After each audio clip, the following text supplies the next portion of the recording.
산발랏하고 이스라엘의 싸움 중에 1라운드는 무엇이었느냐? 조롱과 멸시의 말. 여기에 분노하거나 반응을 하면 지는 겁니다. 조롱, 비하, 멸시 이런 말에 휘둘리고 내 감정 드러내는 것은 사탄의 전략에 말려 들어가는 거죠. 실력으로 따지면은 그냥 하급인 거예요. 그렇지만은 느헤미야가 여기에 넘어가지 않고 기도했고, 또 백성들도 여기에 넘어가지 않고 묵묵히 마음이 하나가 되어서 일을 했습니다. 덕분에 성벽이 하나로 다 연결이 되고 이제 높이가 중간쯤 쌓아진 겁니다. 근데 이제 이쯤 되었다고 해서 저 사람들이 순순히 물러갈 리가 없겠죠. 성벽을 무너뜨리고 모든 것을 멸하는 것이 자신들 목표였기 때문에 이 사실에 분노하면서 또 다른 전략을 펴는데, 2라운드가 무엇이었느냐? 오늘 말씀이 2라운드를 설명을 하는데, 8절 보면은 다 함께 꾀하기를 예루살렘으로 가서 치고 그것을 요란하게 하자. 또 11절 보면은 우리의 원수들은 이르기를 그들이 알지 못하고 보지 못하는 사이에 우리가 그들 가운데 달려들어가서 살육하여 역사를 그치게 하리라. 이게 뭐 성경이 점잖은 말로 표현이 됐으니까 그렇지, 이게 말하자면요, 내가 너희들 가서 다 죽여버리겠다, 뭐 이런 살벌한 위협입니다. 위협. 조롱과 멸시는 잘 참았어요. 넘어가지 않았습니다. 근데 이 살벌한 위협에는 어떻게 대처를 하고 어떻게 반응을 했느냐, 이게 중요한 거죠. 그러면 이 이야기를 전해들은, 위협의 말을 전해들은 백성들의 반응과 상태는 어땠을까?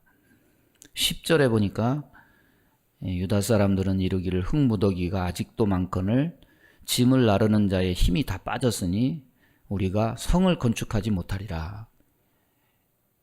조롱과 멸시의 말을 할 때는 반응하지 않았어요. 그런데 이제 위협을 하니까 사람들이 낙심을 하고 있습니다. 군사들을 모아서 쳐들어올 것이다, 이 말에 영향을 받아서 마음이 흔들리고 있다는 것을 여기서 보여줍니다. 근데 12절을 보세요. 12절을 보면 그 원수들의 근처에 거주하는 사람들도 그 각처에서 와서 10번이나 우리에게 말하기를 너희가 우리에게로 와야 하리라 하기로. 원수들의 근처에 거주하는 유다 사람들, 지금 10절은 예루살렘에서 일하는 사람들이고 12절은 여기서 지금 전국 각지에 다 흩어졌으니까 멀리 있는 사람들도 이 사마리아 총독 산발랏의 위협을 느끼고, 그 산발랏이 사는 부근에 있는 사람들이 느헤미야를 찾아와 가지고 이제 간청을 하는 겁니다. 이 두려움과 공포가 다 파급이 된 거예요. 와가지고 뭐라고 그러느냐? 지금 성 쌓기가 중요한 것이 아니고 저 사람들이 우리도 죽이면 어떡합니까? 그러니까 이 성 쌓기보다 와서 우리를 와서 도와주는 것이 우리 더 급한 것이 아닙니까? 이 이야기를 몇 번이나 했느냐? 10번이나 했다는 거예요. 이거 얼마나 이 두려움과 공포가 여기에 전달됐는지를 우리가 알 수 있습니다. 조롱과 멸시에는 반응하지 않고 잘 넘어갔는데, 이 2라운드 위협에는 백성들이 바로 반응을 합니다. 성을 쌓고 있는 사람들은 낙심하고 있고, 지금 저렇게 흙무더기가 저렇게 많은데 이거 어떡합니까? 이런 위협을 여기서 어떻게 일하라고 하는 겁니까? 낙심을 하고. 멀리 있는 사람들은 사람을 계속 보내서 우리를 와서 도와주시오. 지금 성 쌓기가 중요한 것이 아닙니다. 그러니까 낙심, 두려움, 공포 이런 것들이 다 파급이 된 거죠. 조롱도 말이고 위협도 말인데 급이 다르죠. 말 하나로 지금 사람을 쥐락펴락하고 있습니다. 장을 본다고 그래서 우리 사모하고 마트에 이제 갔어요. 뭐 간단하게 쓴다고 그래서 이제 저는 차대기도 좀 그래가지고 차가 많더라고요. 부근에 대고 기다리고 있고, 이제 사모는 장을 보러 갔는데 전화가 왔습니다.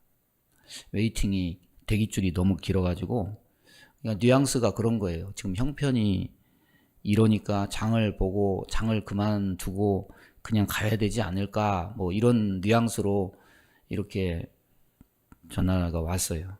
그래서 뭐 특별히 바쁠 것도 없고 그래서 제가 그랬어요. 나 기다릴 테니까 괜찮으니까 천천히 하고 와요. 이제 그랬습니다. 그리고 나서 이제 얼마 지나지 않아서 장을 한 보따리 이제 보고 왔더라고요. 근데 차에 딱 타더니 저한테 하는 말이 그렇게 말해줘서 고맙대요. 뭔 말인가 했더니 내가 괜찮아요. 천천히 와요.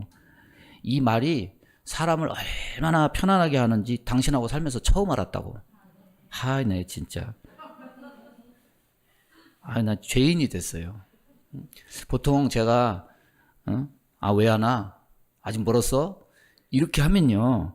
이게 사실 뭐, 장 그만 보고 와, 이 말은 아닌데, 예? 그 말을 하면 아내는 벌써 제가 눈치가 빠르니까 이제 재촉하는 걸로 듣고서 마음이 불안해져가지고, 그냥 가야 되겠다. 그러고 이제 왔던 거죠. 지금까지 그렇게 살아왔던 거죠. 근데 내가 좀 그걸 좀 살펴가지고, 진작에 좀 괜찮아요. 천천히 와요. 이렇게 좀 할걸.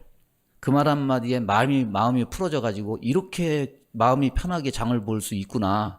그걸 처음 알았다고 하는데, 내가 참, 미안하고, 그렇더라고요. 여러분 보십시오.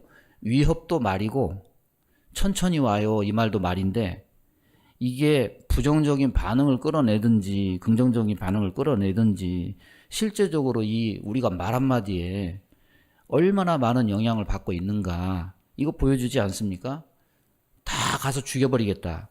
이런 산발랏 일당의 말에 일꾼들이 다 휘둘리고, 천천히 와요, 괜찮아요. 이 말에 편안하게 안심하면서 장보기도 하고, 우리는 실제적으로 말의 영향에 많은 영향을 받고 있다는 거예요. 그러니까 편안함을 주는 반응이야 뭐 위로와 평안이니까 괜찮지만은 우리 믿음 생활에 있어서 안 될 반응도 있어요. 안 될 반응. 바로 이 산발랏의 위협의 말을 듣고 공포심을 느낀 성사튼 자들이 나타내는 그 반응. 10절 마지막에 우리가 성을 건축하지 못하리라. 처리해야 될 흙무더기가 태산인데 일하기 힘든데 저런 말을 하니까 낙심이 되고 다리가 후들거려서 못할 것 같다. 어쩌면 뭐 당연한 반응이죠. 하지만은 이 말이 정말 무엇과 똑같이 닮아 있냐면은 10명의 정탐꾼의 말과 똑 닮아 있습니다. 민수기 13장 31절 보면은 이렇게 말합니다. 우리는 능히 올라가서 그 백성을 치지 못하리라. 같잖아요. 말에 영향을 받고 말에 휘둘리고 말에 깜빡 속아가지고 사기도 당하고 있다는 사실을 생각하면은 믿는 우리가 이런 위기 속에 놓일 때 놓치는 게 있어요. 놓치는 게. 아니, 사람 말은요. 사람 말은 그렇게 잘 믿고 사람 말에 속기도 하고 말 한마디에 마음도 풀어지고 위로도 받으면서 우리는 왜 하나님 말씀에는 그렇게 반응하지 못하는 거예요. 왜 하나님 말씀을 사람의 말보다 신뢰하지 못하고 평안 얻지 못하고 하나님 말씀에 두려움도 없고 사람 말에는 두려워서 벌벌 떨면서 왜 그러나는 거죠. 그러니까 이런 사실들은 우리가 말씀하지만은 얼마나 하나님 말씀을 권위 있게 받아들이지 못하는지에 대한 실상을 우리에게 알려주는 거예요. 우리는 하나님 말씀보다 사람의 말에 더 휘둘리고 더 영향을 받고 오히려 하나님 말씀은 그냥 활자에 박힌 정보, 그 정도로 여길 때가 너무 많다는 거죠. 자, 2라운드의 위협, 성벽 쌓던 자들은 낙심과 절망에 빠져서 성 쌓을 의욕을 상실한 상태고, 그리고 그 말이 주변에 다 퍼져서 예루살렘에서 멀리 있는 자들에게까지 두려움에 떨면서 느헤미야를 찾아와서 제발 우리를 도와주시오. 10번이나 그렇게 청원하는 상태. 위협이 먹혀 들어가니까 가까이 있는 자나 멀리 있는 자나 다 간단히 선을 하고 녹아버린 상태. 적들의 의도대로 성공했어요. 이때 정신을 똑바로 차리지 않으면 또다시 어떤 일이 벌어지느냐. 성전 재건한다고 실컷 해놓고 20년 동안 멈췄잖아요. 그 사태가 똑같이 발생했을 겁니다. 여러분 같으면 이런 상황에 어떻게 대처하겠습니까? 가장 핵심적인 거는요. 14절입니다. 느헤미야가 대처한 것. 자, 14절 보면은 너희는 그들을 두려워하지 말고 지극히 크시고 두려우신 주를 기억하고 너희 형제와 자녀와 아내와 집을 위하여 싸우라. 여기에 가장 핵심적인 말이 뭔지 아십니까? 기억하고, 주를 기억하고, 이 말이에요. 지금 겁에 질려가지고 낙심해가지고 사단의 말에 다 마음이 녹아버렸습니다. 들어야 될 것을 듣지 못하고 뭔가 마음의 정신이 한쪽에 온통 쏠려 있는 상태예요. 기억하고, 이 말은 내가 지금 놓치고 있는 말씀, 듣지 못하고 있는 말씀, 잊고 있는 말씀을 다시 찾아내야 된다. 지금 먼지가 뽀얗게 묻은 이 마음의 먼지를 씻어버리고 이 마음의 거울에 말씀이 비춰줘야 된다. 이것이 기억하고의 이 말씀의 의미겠죠. 여러분, 말씀을 찾아내서 기억해야 돼요. 그래야 안 넘어져요. 그러니까 결국 신앙생활은요, 주의 말씀에 더 영향을 받느냐 아니면 사탄의 말에 더 영향을 받느냐, 이 싸움입니다. 사장은요, 다 사탄의 말에 지금 휘둘리고 사탄이 말로 휘두르고 말에 휘둘리는 장면을 보여줘요. 여기서 행동한 게 뭐 있어요? 다 입으로 한 거지. 그런데 사실 이런 위협에 대한 모든 반응이 누구의 반응이었느냐? 광야의 이스라엘 백성들의 반응이었다는 거죠. 항상 이런 식이었다는 겁니다. 그러나 하나님 백성은 사탄의 말에 반응하는 백성이 아니라 주의 말씀에 반응하는 백성이다. 이것을 타개하고 정면 돌파하는 비결은 뭐냐? 말씀을 찾아내서 기억해야 된다. 여호수아와 갈렙이 정탐꾼과 달랐지 않습니까? 저들은 우리의 밥이다. 특별한 용기가 있어서 방법이 있어서 그 말을 한 게 아니잖아요. 말씀을 기억하고 여호수아와 갈렙은 저들은 우리의 밥이다. 그렇게 말한 겁니다. 오늘 주의 말씀을 잊지 않고 살아가기를 바랍니다. 말씀을 신비에 새기고 두려워하고 말씀에 목숨을 걸면 하나님은 저와 여러분을 안 버리십니다. 이렇게 승리하는 하루가 되기를 주님의 이름으로 축원합니다.